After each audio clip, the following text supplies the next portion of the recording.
ಅಂದ್ರೆ ಆಯ್ತಾ, ನನ್ಗೆ ನಾನು ಇಷ್ಟೇ ಹೇಳೋದು, ಇನ್ನೇನು ಜಾಸ್ತಿ ಹೇಳೋದಿಲ್ಲ ಆಯ್ತಾ. ಯಾವುದಾದ್ರೂ ನೋವುಗಳಾಗಿದ್ರೆ, ಏನಾದ್ರೂ ಕಷ್ಟಗಳಾಗಿದ್ರೆ ನಮ್ಮಿಂದ ಖಂಡಿತ ಅದನ್ನ ನಾನು ಜವಾಬ್ದಾರಿ ತಗೊಳ್ತೀನಿ ಆಯ್ತಾ. ಯಾವುದೇ ರೀತಿ ಗೊಂದಲಗಳು ಯಾಕಂತಂದ್ರೆ ಇವತ್ತು ಏನಾದ್ರೂ ನಿಜವಾಗ್ಲೂ 10 ಸರಿ ಬಂದು ಬಡಿಕನಾಗಬೇಕು. ಆದ್ರೆ ಕಾನೂನಲ್ಲಿ ಬಹಳ ತೊಡಕುಗಳಿದ್ದಾವೆ. ಕಾನೂನು ಚೌಕಟ್ಟಿನಲ್ಲಿ ಸಮಾಜಕ್ಕೆ ಎಷ್ಟು ಸಾಧ್ಯ ಆಗುತ್ತೆ ಅಷ್ಟು ನಿಮಗೆಲ್ಲ ಒಂದು ಸೂರು ಕೊಡೋದಕ್ಕೆ, ಒಂದು ನೆಲೆ ಕೊಡೋದಕ್ಕೆ, ಉತ್ತಮ ಶಿಕ್ಷಣ ಕೊಡೋಕ್ಕೆ, ಉತ್ತಮ ಆರೋಗ್ಯ ಕೊಡೋದಕ್ಕೆ ಪ್ರಾಮಾಣಿಕ ಪ್ರಯತ್ನ ಮಾಡ್ತಾ ಇದ್ದೀನಿ. ಎಲ್ಲ ನಮ್ಮ ಸಹೋದರರು, ನಮ್ಮ ಮುಖಂಡರು ಎಲ್ಲರೂ ನಿಮ್ಮ ಬಗ್ಗೆ ಅತೀವ ಕಾಳಜಿ ಇಟ್ಟು ಪ್ರತಿ ಸಾರಿ ನಮ್ಮ ಹತ್ರ ಬಂದು ಮನವಿ ಕೊಡ್ತಾ ಇದ್ದಾರೆ. ಈ ಒಂದು ಭಾಗಕ್ಕೆ ಹೆಚ್ಚಿನ ಒತ್ತು ಕೊಡಬೇಕು, ಈ ಸಮಾಜಕ್ಕೆ ಒತ್ತು ಕೊಡಬೇಕಂತೇಳಿ.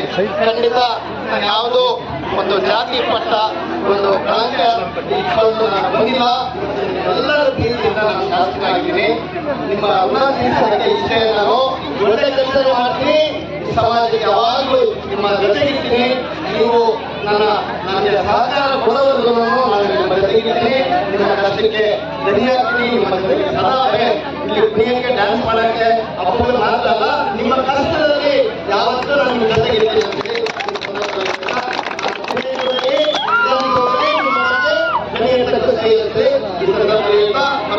ಎಲ್ಲರಿಗೂ ನಾನು ಹೆಚ್ಚಿಗೆ ಏನು ಸಂದೇಶ ಕೊಡೋದಿಲ್ಲ.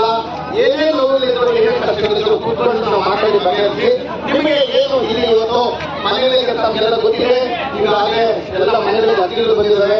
ನಾವೆಲ್ಲರೂ ಯಾರು ವಸತಿ ರಹಿತರು ಮತ್ತು ಮನೆಯಿಂದ ಯಾರಿದ್ದೀರಿ ಎಲ್ಲರಿಗೂ ದಯವಿಟ್ಟು ಅರ್ಜಿ ಹಾಕಿ ಪ್ರಾಮಾಣಿಕವಾಗಿ ನಿಮಗೆ ಉಚಿತವಾಗಿ ಮನೆ ಕೊಡಕ್ಕೆ ಎಲ್ಲ ರೀತಿಯ ಪ್ರಯತ್ನ ಮಾಡ್ತಾ ಇದ್ದೀವಿ.